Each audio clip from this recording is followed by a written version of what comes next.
Hi, and welcome to this review of the recently released Solitaire Conspiracy.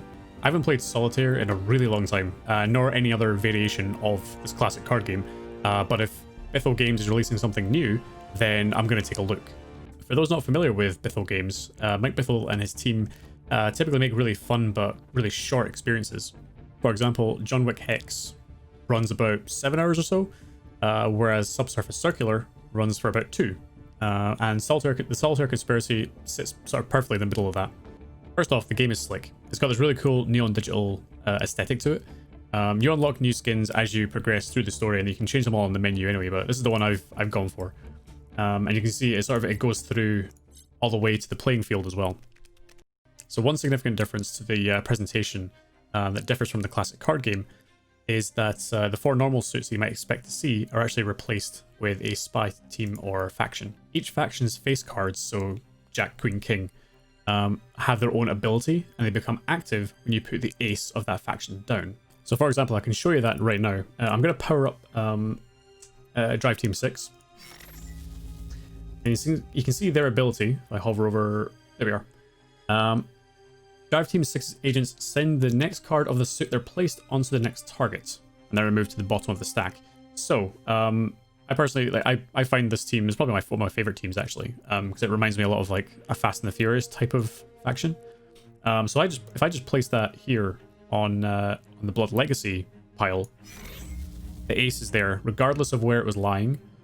It's now in its place, and it's the Drive Team 6 card is at the bottom of the pile. That's kind of how this game differs from like other Solitaire type of games, and each faction face card,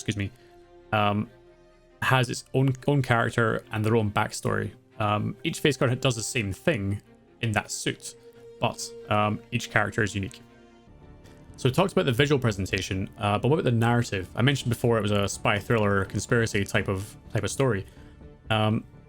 You basically play as a spy master inside of an agency known as Protego. Your mission is to get the systems and teams back up and running from attacks by an enemy known as Solitaire. Your handler delivers exposition about how you're doing, what you need to do next, through cutscenes in between your ranks, basically, in between you leveling up. And it sort of frames how the fight against Solitaire is going, and each mission kind of, I actually can show you again.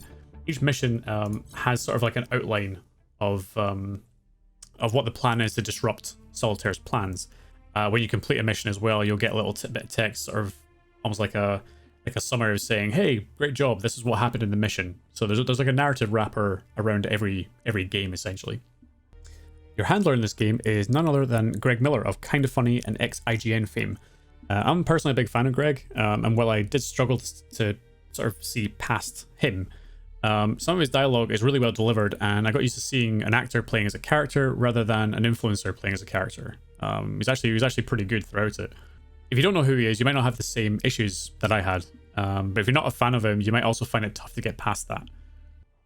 Alongside him is a British actor and comedian Ian Tomlinson, who is less familiar to me, but I really liked him, and he performed really well in his scenes, and the two of them had a good dynamic. Although I don't know if they're able to record together, given that I think this was made during the pandemic, so I have no idea how long ago these lines were done.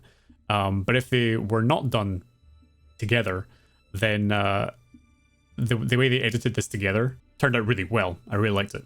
They had a really good dynamic. One thing that caught me off guard was how good the music was. There's a limited number of tracks, but the music does a really good job of raising the tension, even though this is not an action game, it's a card game. But when the number of cards in the playing field starts to diminish, the tension starts to rise, and it actually does make it feel quite dramatic. It's got this cool sci-fi and strings tone to it, and it reminds me of maybe one of the newer Deus Ex games, or even Metal Gear Solid. So thanks for checking out this review. If you have any comments or opinions about this game or this video, then let me know in the comments below, or live on Twitch. I'm live every Thursday, Saturday, and Sunday, so we can chat about this, or chat about whatever you fancy, really. Don't forget to like this video and subscribe to the channel as well, and I'll see you next time.